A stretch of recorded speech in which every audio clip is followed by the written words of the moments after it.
Good morning everyone. As you can see, I'm here in the salon. Dito sa Palawan to. So I've been waiting for a few minutes already. Yung gagawa ng waxing natin is wala pa siya dito. So I like it here kasi malinis and syempre may aircon din sila. Now, I'll show you around here a little bit. Gustong gusto ko yung waxing nila dito. It's my second time already. Half ano lang naman, half legs yung pinapagawa ko the last time. So time check, ayan, mag-i-11 na siya in the morning.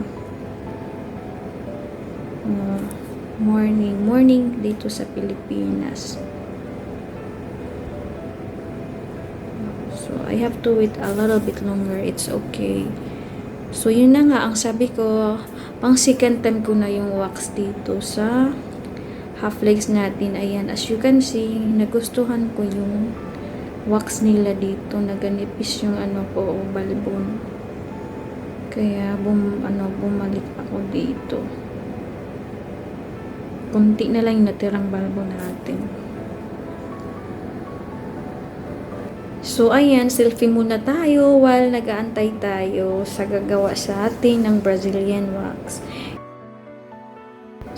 Selfie muna tayo while waiting for the gagawa ng Brazilian wax natin.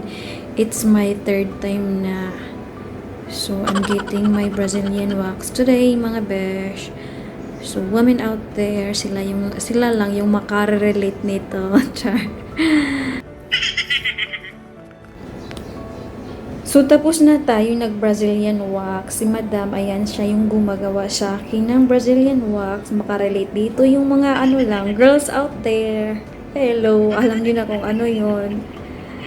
So, dito ko explain yung about sa Brazilian wax. Kahit pang third times ko na masakit pa rin. As in, talaga yung bunganga ko. Yung, yung pigil na pigil kasi sobrang sakit talaga. Masakit pa rin. Pero mas okay na rin yung masakit. At least, siya maganda kapag na masakit. Kasi, kumbaga parang natatanggal talaga yung yung alam nyo na, yung natin. Kaysa yung hindi masakit, parang wala lang. Yung tubo niya, ganun pa rin. Iba dito na ko kasi yung the first time ko dito, ayan nga si Madam, na sa ko. Maganda talaga yung kinalabasan ng wax nila dito. Kaya bumalik ako. Pang ko na to dito. Pang second time ng wax for my legs. Pero yung sa Brazilian, mga girls out there, it's my first time dito. Pero pang ko na yun, third times. Ngayon, I mean. Yung first time ko ng Brazilian wax, mga girls out there, women out there, sobrang sakit talaga siya. Pero worth it naman yun. Kasi feeling ko talaga may tanggal na mabigat sa baba mo. Yung ganun na tapos napaka-fresh. Sarap ng feeling, mga besh. Kaya ikaw magpa-Brazilian wax ka na rin dyan. Charot lang. So medyo nag-thin na yung ko hair sa half legs ko. Kaya binigyan nila ako dito ng discount. So the first time was 450 and this time it's my second time already. So I got discount. I paid 350 for my half legs this time.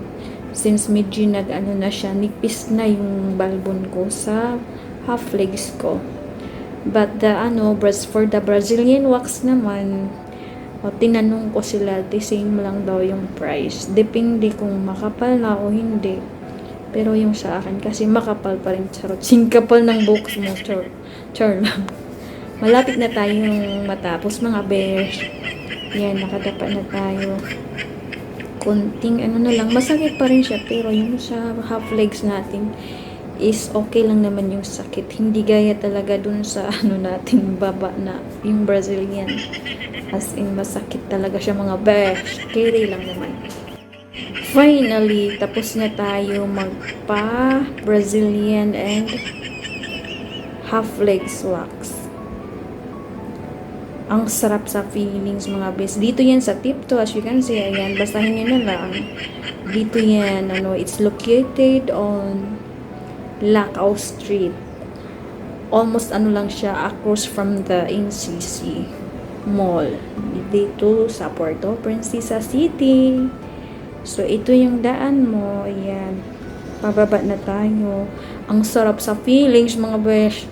Parang may sa akin, parang may natanggal na sobrang bigat. Ito yun yung daanan. Ayan, pagbaba natin dito. Katabi nito is yung Palawan Pawn Shop on the right side. Galing ka dito, ayun. And may dyan, paprintahan. Ayan. Lacao branch. And then, yeah, from here, dun sa across nito, ayun, ayan, as you can see, there you go, yan yung NCC Mall. And may sila dito, generic pharmacy. Dito rin ako minsan nabili ng gamot for my, for Ron. Ayan.